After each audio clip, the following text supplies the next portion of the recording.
വെറും കർണാടക ബാങ്കിൽ തന്നെ 1,00,000 വാങ്ങണമെങ്കിൽ എൻ്റെ അടുത്ത് ഒരു 35 ലക്ഷം രൂപ ഇരുന്നിരിക്കണം. ഞാനറിഞ്ഞ് ഒരു ഷെയറിൽ 50 ലക്ഷം ഒക്കെ ഇട്ടുകൊണ്ട് ഉറങ്ങിയ ആൾക്കാരൊക്കെ ഇല്ല. അത് കാരണം മിഡിൽ ക്ലാസ്സിന് അഡ്വൈസ് ചെയ്യുന്ന സമയം നോക്കി സൂക്ഷിച്ച് അഡ്വൈസ് ചെയ്യണം. ഇതാണ് എൻ്റെ ഒപ്പീനിയൻ. ഓക്കെ സാർ, ശരി.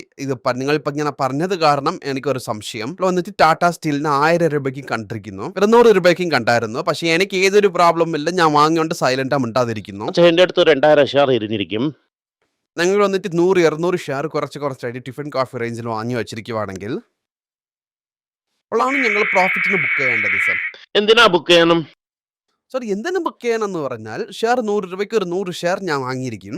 1000 രൂപ 200 രൂപയ്ക്ക് ചെല്ലുവാണെങ്കിൽ സാർ ഞാൻ പറഞ്ഞു തീർക്കാം. ഇപ്പോൾ 200 രൂപയ്ക്ക് പോവുകയാണെങ്കിൽ ഞാൻ ഇത്ത കാശിനെ എടുത്തുകൊണ്ട് വെളിയിൽ വരുവാണെങ്കിൽ നോർമലായിട്ട് ആനന്ദ് സാർ പോലെ 1000 രൂപയിൽ ഇരുന്ന് 200 രൂപയ്ക്ക് വന്നാൽ ഞാൻ ജാലിയായിരിക്കും. അങ്ങനല്ല, ഞാൻ പറയുന്നത് എന്തെന്ന് വെച്ചാൽ 35 രൂപയ്ക്ക് ഞാൻ വാങ്ങിയിരിക്കുന്നു. ഞാൻ ടാറ്റ സ്റ്റീലിൽ 2-3 ബോണസ് കണ്ടിരിക്കുന്നു. ഞാൻ എൻ്റെ അച്ഛൻ്റെ കാലത്തിൽ ഇത് നോക്കിയിട്ട് വരുന്നു. അപ്പോൾ എനിക്ക് വന്നിട്ട് ഇതിൻ്റെ വർത്ത് വന്നിട്ട് 30 രൂപ 40 രൂപ റേഞ്ചിൽ തന്നെ ആയിരിക്കും. ഇറ്റ്സ് ഇഷ്യൂ എല്ലാത്തിലും ഇട്ടിരിക്കും. 30 രൂപ 40 രൂപ ഷെയർ, 40 രൂപ ഷെയറിന് 50 രൂപ ഡിവിഡൻഡ് വരുവാണെങ്കിൽ ഞാൻ വേണ്ടാന്ന് പറയുമോ? അല്ലെങ്കിൽ ഒരു വർഷത്തിൽ 50 രൂപ കൊടുത്താൽ വേണ്ടെന്ന് പറയുമോ? ഇപ്പോൾ എത്രയും കൊടുക്കുന്നു എന്ന് അറിയുന്നില്ല. ഞാനൊരു ഏതോ ഒരു 20 രൂപ കൊടുക്കുന്നു എന്ന് വെച്ചോ, അത് കസത്തിനാ? കറക്റ്റ് തന്നെ സാർ. ഞാൻ ഇത്ത കാശിനെ എടുത്തിട്ട് റിയ എന്ന ഷെയറിന് ഡിവിഡൻഡ് വന്നാൽ എനിക്ക് ഇങ്ങനെ കസക്കും. നീ എടുത്ത് എവിടെ ഇടുന്നു എന്ന ഒരു കാര്യം ഇരിക്കുന്നല്ലേ. ചെലവിന് വെച്ചിരിക്കുന്നില്ലെങ്കിൽ എന്തെങ്കിലും ഒന്ന് ചെയ്യുന്നു. ചെലവും ചെയ്യാൻ വേണ്ടി വെച്ചിരിക്കുന്ന വെച്ചോ, ജാളിയാ വെച്ചിരുന്നാൽ വാല്യൂബിൾ. സാർ ഞാൻ ഇതിനെ ഒരു ഇൻവെസ്റ്റ്മെന്റ് ആയിട്ട് ചോദിക്കുന്നു. ഞാൻ ഇത്ത ക്യാപിറ്റലെങ്കിലും പുറത്തെടുക്കണമല്ലോ. എടുത്ത് എന്തെയും ഇവിടെ ഇടും. അതിനെടുത്ത് സ്വർണം വാങ്ങുന്നു എന്നാൽ കറക്റ്റ്. അതിനെടുത്ത് ബാങ്കിൽ ഇടുവാണെങ്കിൽ അത് വേസ്റ്റാ പോവും. ഇത് എടുത്ത് നിന്റെ കൊച്ചുങ്ങളെ ഫീസ് കെട്ടി അല്ലെങ്കിൽ ഒരു മെഡിക്കൽ എമർജൻസിക്ക് ഉപയോഗിച്ചെന്ന് പറഞ്ഞാൽ ദാറ്റ്സ് ഫൈൻ. പക്ഷേ നീ സൈക്കോളജിക്കൽ ഗ്രാറ്റിഫിക്കേഷൻ വേണ്ടിയിട്ട് അതിനെ തൂക്കി ബാങ്കിൽ വയ്ക്കുവാണെങ്കിൽ അത് നഷ്ടം. അത് മാത്രമല്ല, അത് കാണാതെ പോകും. പറയുന്ന കാര്യം എന്ന് വെച്ചാൽ, നിങ്ങൾ ഇത്ത കാശിനെ എടുത്ത് യൂസ്ഫുൾ എന്താ ചെയ്യ തീരുമാനം ഉണ്ടെങ്കിൽ ഇത്ത കാശിനെ പുറത്തെടുക്കാം. എന്ത് ചെയ്യണമെന്ന് അറിയാതെ ആ കാശിനെ പുറത്തെടുക്കരുത് എന്നാണ് പറയുന്നത്. പ്രോഫിറ്റ് നോക്കാൻ എടുക്കാതെ എന്നാണ് പറയുന്നത്. ഓക്കെ, പ്രോഫിറ്റ് നോക്കാൻ എടുക്കരുത്. ആവശ്യപ്പെടുവാണെങ്കിൽ ആ പ്രിൻസിപ്പലിനെ പുറത്തെടുക്കാം. നിങ്ങൾ പറയുമ്പോൾ എന്തെന്ന് വെച്ചാൽ, ഈ ടാറ്റ സ്റ്റീൽ ഇറങ്ങിയ സമയം ഏത് പ്രശ്നവുമില്ല പറഞ്ഞായിരുന്നു. എനിക്ക് വേറെ സോഴ്സ് ഓഫ് ഇൻകം ഇരുന്നു. അതന്നെ സർ, സോഴ്സ് ഓഫ് ഇൻകം ഇരിക്കുന്നു എന്നത് താണ്ടി എനിക്ക് ഈ പ്രോഫിറ്റ് പോയല്ലോ എന്ന ഒരു തോട്ടില്ലാതായിരുന്നു. അതായത് ഒരാൾക്ക് മിനിമം 3-4 സോഴ്സ് ഓഫ് ഇൻകം ഇരിക്കണം. Okay sir, fine. ടിസിയെ കുറിച്ച് ഞാൻ നോക്കിക്കൊണ്ടിരുന്നപ്പോൾ ഞാൻ ഈ IT ബീസ് ഫാർമ ബീസ് നോക്കിയായിരുന്നു. ഈ ഫാർമ ബീസിൽ ഇരിക്കുന്ന കമ്പനീസ് നോക്കുവാണെങ്കിൽ ഓൾമോസ്റ്റ് പട്ടാസ് ലിസ്റ്റിൽ ഇരിക്കുന്നതാണ് ഇരിക്കുന്നു. അത് ഫാർമ ബീസിൽ ഇരിക്കുന്നത് 10-12 കമ്പനി തന്നെ വച്ചിരിക്കുന്നു. അതെ സർ, ആയിട്ട് നാളെ നമുക്ക് സംസാരിക്കാം സർ. കംപ്ലീറ്റ് ആയിട്ട് നാളെ സാർ എക്സ്പ്ലെയിൻ ചെയ്താൽ മതി. ഫാർമ ബീസിൽ ഇരിക്കുന്ന കമ്പനീസ് ഒക്കെ നോക്കാം. മുമ്പേ നിങ്ങൾ ഒരുപാട് വട്ടം പറഞ്ഞായിരുന്നു ഈ ബീസിൽ കൺസിഡർ ചെയ്യാൻ. അത് IT ബീസ് കൺസിഡർ ചെയ്യാമോ സാർ, ഇല്ല ഫാർമ ബീസ് കൺസിഡർ ചെയ്യാമോ സാർ എന്ന് ചോദിച്ചപ്പോൾ നിങ്ങൾ കണ്ടിന്യൂ ചെയ്യാൻ പറഞ്ഞായിരുന്നു. പറയുന്ന ടിഫിൻ കോഫി റേഞ്ചിൽ ഞങ്ങൾക്ക് അതാണ് സ്യൂട്ടബിൾ ആയിട്ട് ഇരിക്കുന്നത്. ഫാർമ ബി 21 രൂപ. 1 രൂപയ്ക്ക് ടിഫിൻ കോഫി എന്ന് നോക്കുവാണെങ്കിൽ നിങ്ങൾ ചെന്ന് 2 ഫാർമ ബി വാങ്ങി വയ്ക്കാൻ പറ്റും. ഫാർമ ബി ലിസ്റ്റ് അങ്ങനെ നോക്കുമ്പോൾ അത് നല്ല സൂപ്പറാണ്. അപ്പോൾ ഒന്നും ചിന്തിക്കാതെ എല്ലാവരും ഫാർമ ബീസും IT ബീസും എടുത്തുകൊണ്ടേ ഇരിക്കാം. സാർ, നിങ്ങളെ പോലെ താജ് ഹോട്ടലിൽ ചെന്ന് ഫുഡ് കഴിക്കുന്ന ആ സ്റ്റേറ്റസ് എത്തുന്നവരേക്കും അല്ല ഫാർമ ബീസും IT ബീസും എടുക്കും സർ. ഫാർമ ബേസിലിരിക്കുന്ന സ്റ്റോക്കിനെ കുറിച്ച് നിങ്ങളടുത്ത് പറയുന്നു, നിങ്ങളുടെ ഒപ്പീനിയൻ പറയണം.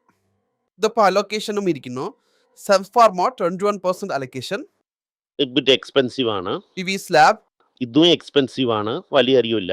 സർ കമ്പനിയായിട്ട് നോക്കുമ്പോൾ സാറിന്റെ ഒപ്പീനിയൻ എന്താണ്? രണ്ടും വളരെ നല്ല കമ്പനികളാണ്. Okay sir. Doctor Reddy person ലിസ്റ്റിൽ ഇരിക്കുന്നു. ഇത് സിപ്ല, അതും 9%. RS ലാബ് അറിയില്ല. ലൂപ്പിൻ അത്രതിനെ കുറിച്ച് അറിയില്ല. അതിൽ ഫാർമ ബീസിന് ഇട്ടിരിക്കുന്നു. പിന്നെ തോറൻ ഫാർമസ്യൂട്ടിക്കൽസ് എന്താണ് അത് ഇതിൽ ഒരു 5% ഇരിക്കുന്നു സർ. അതാണ് ചോദിച്ചത്. അർബിന്ദോ ഫാർമ ഒന്നുമില്ല, അതിലൊരു 5% ഇട്ടിരിക്കുന്നു സർ. ബ്യൺമാർക്ക് ഫാർമസ്യൂട്ടിക്കൽസ് അതിൽ 3.5% ഇട്ടിരിക്കുന്നു. കം ഇൻഡസ്ട്രീസ് നല്ല കമ്പനിയാ, ഒരു 3.5% ഇട്ടിരിക്കുന്നു സർ. വാട്ട് ഇന്ത്യ കമ്പനി തന്നെ. പ്രാമൽ ഫാർമ നല്ല കമ്പനിയാ. Grand pharma, Zydus life sciences നല്ല കമ്പനി. അൻകൈൻ ഫാർമ നല്ല കമ്പനിയാ. ആൽക്കം ലബോറട്ടറീസ്. ഓക്കെ സർ, എന്തുകൊണ്ട് ഞാൻ നിങ്ങളുടെ അടുത്ത് ഈ ഒപ്പീനിയൻ ചോദിക്കുന്നത് എന്നാൽ സർ, നിങ്ങൾ വന്നിട്ട് ഫാർമ ബീസ് കൺസിഡർ ചെയ്യാം എന്ന് പറയുന്നു. ഞങ്ങൾ എന്ത് ചെയ്യുന്ന വെച്ചാൽ ഫാർമ ബീസിൽ അകത്തിരിക്കുന്ന സ്റ്റോക്സിനെ പുറത്ത് എടുക്കും. അതിനാണ് സർ ഇതിന്റെ ഒപ്പീനിയൻ ഞാൻ നിങ്ങളുടെ അടുത്ത് ചോദിച്ചത്. ക്ലാരിറ്റിയും ഇപ്പൊ ഞങ്ങൾ അറിഞ്ഞു. ഈ ഫാർമ ബി വാങ്ങുന്നത് വേറെ, അതിന്റെ ഇരിക്കുന്ന കമ്പനിയെ വാങ്ങുന്നത് പറയുന്നത് വേറെ.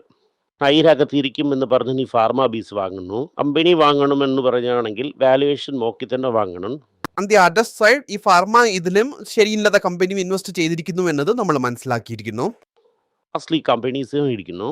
റെഡ്ഡി നോക്കുമ്പോൾ ഇപ്പോൾ 10 വർഷത്തിൽ റെഡ്ഡിയിൽ വന്ന ഗെയിൻ നിനക്ക് ഇതിൽ വരില്ല. ഫാർമ ബീസ് നോക്കുമ്പോൾ അത് ആ ഗെയിനെ സബ്സ്റ്റിറ്റ്യൂട്ട് ചെയ്യും. റെഡ്ഡിയിൽ ആ ഒരു ഫാസ്റ്റ് ഗെയിൻ ഉണ്ടായിരുന്നു. അതിന് നിങ്ങൾ പറയുന്ന ഇന്നൊരു കാര്യം ഇരിക്കുന്നത് സർ, ഇപ്പോൾ അതിന്റെ ഡിവിഡൻഡ് വരുവാണെങ്കിൽ അതിനടുത്ത് അതിലിരിക്കുന്ന അതേ ഷെയർ വാങ്ങാൻ പറയുന്നല്ലേ. ഞാൻ ഉൾപ്പെടെ ഈ നോക്കിപ്പിക്കുന്ന ഒരുപാട് ആൾക്കാരും ഈ കണക്ക് എഴുതി വെച്ച് അതിന് ഡിവിഡൻഡ് എടുത്ത് ഇടും. 2-3 അക്കൗണ്ട് വച്ചിരിക്കുന്നതിൽ പ്രശ്നമില്ല. ഡിവിഡൻഡ് എന്ന് പറഞ്ഞ ഒരു അക്കൗണ്ട് ഇരിക്കുവാണെങ്കിൽ ആ അക്കൗണ്ടിൽ എന്ത് വന്നാലും അത് റീഇൻവെസ്റ്റ്മെന്റ് ഫോർ അതേ സ്റ്റോക്സ് ആണ്. തനിയാ വെച്ചുകൊണ്ട് അതിൽ വരുന്ന കാശിനെ റീഇൻവെസ്റ്റ് ചെയ്യണം. എന്തുകൊണ്ട് ഞാൻ ഫാർമ ബീസ് IT ബീസ് ചോദിക്കുന്നത് വെച്ചാൽ തിരിപ്പി അതിൽ തരുന്ന കാശിനെ തിരിപ്പി അതിലേ ഫാക്ടർ ചെയ്യാൻ വേണ്ടിയാണ്. ഇത് കാരണം ഞങ്ങൾ ഡിവിഡൻഡിനെ പറ്റി ചിന്തിക്കേണ്ട എന്ന ഒരു സ്ഥിതിക്ക് ആളുന്നത് ബെറ്ററാണ് എല്ലാം വെച്ച് നോക്കുമ്പോൾ. പക്ഷെ അതിൽ കുറച്ച് വേണ്ടാത്ത കമ്പനികളും ഇരിക്കും. അത് അക്സെപ്റ്റ് ചെയ്ത് തന്നെ തീരണം. റിട്ടേൺസിൽ നോക്കുമ്പോൾ ഞാൻ 13-14 രൂപയ്ക്ക് കണ്ടത് ഇപ്പോൾ വന്നിട്ട് 27 രൂപയ്ക്കാണ് ഇരിക്കുന്നത്. സംവേർ അറൗണ്ട് 90% ഇരിക്കുന്നു. സർ അടുത്ത് ഗോൾഡ് സർ, സ്വർണത്തിന്റെ വില എന്തുകൊണ്ടാണ് ഇത്രയും ദൂരം ഇറങ്ങിക്കൊണ്ടിരിക്കുന്നത്? അല്ല നിങ്ങൾ പറഞ്ഞ റേറ്റ് വീഡിയോ എടുത്തുപിക്കുന്ന സമയം കൊണ്ട് അടുത്തൊരു 150 രൂപ ഏറിയായിരുന്നു. ഗോൾഡ് റേറ്റ് എന്തുകൊണ്ട് ഇപ്പോൾ ഏറുന്നു എന്നാൽ ഇപ്പോൾ സെൻട്രൽ ഗവൺമെന്റ് വാങ്ങുന്ന കാരണമാണ്.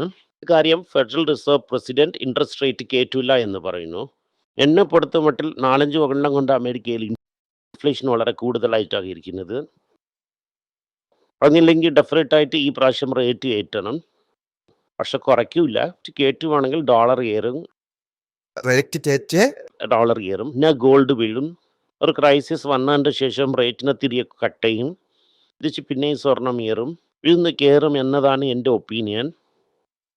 അമേരിക്കയിൽ ഇൻട്രസ്റ്റ് റേറ്റിന് ഈ ഹൈയിൽ ഒരുപാട് ദിവസം വച്ചിരിക്കാൻ പറ്റൂല എന്നതും നമ്മൾ മനസ്സിലാക്കാമോ സർ? ഇറക്കും സർ. പക്ഷെ ഓരോ പീരിയഡ് ആഫ്റ്റർ 10 years നോക്കുമ്പോൾ ഒരു 0% റേറ്റ് അടുത്ത 20 വർഷത്തിന് വരുമെന്ന വിശ്വാസം എനിക്കില്ല. കാരണം ഈ സ്റ്റാർട്ടപ്പ് ഇന്ത്യയൊക്കെ ഭയങ്കര പാടാണ്. അമേരിക്കയല്ല സർ, എല്ലാത്തിനും ഇന്ത്യക്ക് പറഞ്ഞതാണ്. അവിടെ അടുത്ത് മെല്ലെ കാശ് വന്നത് അങ്ങനെ പറയുന്നു. ഓക്കെ, ബൈജൂസ്, ഓയോ, സ്വിഗ്ഗി, ഇതാണ് ഇവരൊക്കെ പബ്ലിക് ഇഷ്യൂ ഇട്ട് നിങ്ങളെ കാശിനെ ചോദിക്കുന്നു. അമേരിക്കയിൽ ഇരുന്ന് വന്ന OC കാശ് തീർന്നു. Okay sir, thank you so much sir. എന്തെങ്കിലും നിങ്ങൾക്ക് സംശയമുണ്ട്, എന്നെ കോൺടാക്ട് ചെയ്യണമെന്ന് നിങ്ങൾ വിചാരിക്കുവാണെങ്കിൽ താഴെ കൊടുത്തിരിക്കുന്ന മെയിൽ ഐഡിക്ക് നിങ്ങൾ മെയിൽ അയക്കാം. ഞങ്ങളുടെ ടീം നിങ്ങളൊപ്പം കോൺടാക്ട് ചെയ്യും. Thank you. എല്ലാവർക്കും നമസ്കാരം. കൊച്ചുങ്ങളുടെ financial literacy book money for nothing എന്ന ഒരു 2ാമത് പാർട്ട്, ചെക്ക് എങ്ങനെയാണ് ഫില്ല് ചെയ്യണം, ഈ ഡെപ്പോസിറ്റ് ബില്ലൊക്കെ എങ്ങനെയാണ് ഫില്ല് ചെയ്യണം, ആശയം എങ്ങനെയാണ് എവോൾവ് ആയി വന്നു, ബാർട്ടറിലിരുന്ന് ഡിമോണിറ്ററൈസേഷൻ വരെയുള്ള കാര്യങ്ങളൊക്കെ കവർ ചെയ്തിട്ടുണ്ട് ഇതിൽ. ഇത് 10 മുതൽ 12 വയസ്സ് വരെയുള്ള കൊച്ചുങ്ങൾക്ക് ഇത് വളരെ യൂസ്ഫുൾ ആയിട്ടിരിക്കും. ഈ ബുക്കിന് ഇപ്പോൾ ഒരു സ്പെഷ്യൽ പ്രൈസിൽ 450 രൂപയ്ക്ക് കൊടുക്കുന്നു. നിങ്ങൾ ഇതിന് യൂസ് ചെയ്യാം. honeypage.com വെബ്സൈറ്റിനെ സബ്സ്ക്രൈബ് ചെയ്യാം. ഒരാഴ്ചയ്ക്ക് 4 പ്രീമിയം ആർട്ടിക്കിളും ഈ ആർട്ടിക്കിൾസ് ഒരു 10-15 ഇടുന്നു. ഇത് സബ്സ്ക്രിപ്ഷൻ മൂലം നിങ്ങൾ ഇതിനെ ഉപയോഗിക്കാം. ഒരു മാസത്തിന് വെറും 99 രൂപ മാത്രമാണ്. ഞാൻ പറയുന്ന കോൺസെപ്റ്റ്സിനൊക്കെ വളരെ എക്സ്പ്ലെയിൻ ചെയ്ത് നിങ്ങൾക്ക് മനസ്സിലാവുന്ന രീതിക്കാണ് ഇതിൽ ഇടുന്നത്. ഇത് നിങ്ങൾ വായിക്കുവാണെങ്കിൽ എനിക്ക് ഒരുപാട് പ്രയോജനം ഉണ്ടാകും. നന്ദി, നമസ്കാരം. കൊച്ചുമേക്ക് വേണ്ടി ഒരു പുസ്തകം ലോഞ്ച് ചെയ്തിട്ടുണ്ടായിരുന്നു. അത് വളരെ സക്സസ്ഫുൾ ആയിട്ടും പോയി. ആ പുസ്തകം ആവശ്യമുണ്ടെങ്കിൽ ഈ ടീമിനെ എനിക്ക് കോൺടാക്ട് ചെയ്യാം. താഴെ ഇരിക്കുന്ന നമ്പർ എന്നെ വിളിച്ചാൽ മതി. അല്ലെങ്കിൽ വെബ്സൈറ്റിൽ കോൺടാക്ട് ചെയ്യാം. ഇത് മൂലം ആ പുസ്തകം നിങ്ങൾക്ക് വാങ്ങാം. മറ്റ് പുസ്തകങ്ങളും അവൈലബിൾ ആണ്. അതുപോലെ തന്നെ വാട്സപ്പ് മൂലം നിങ്ങൾക്ക് വാങ്ങാം. അല്ലെങ്കിൽ വെബ്സൈറ്റ് ഉപയോഗിച്ചും നിങ്ങൾക്ക് വാങ്ങാം. നന്ദി, നമസ്കാരം.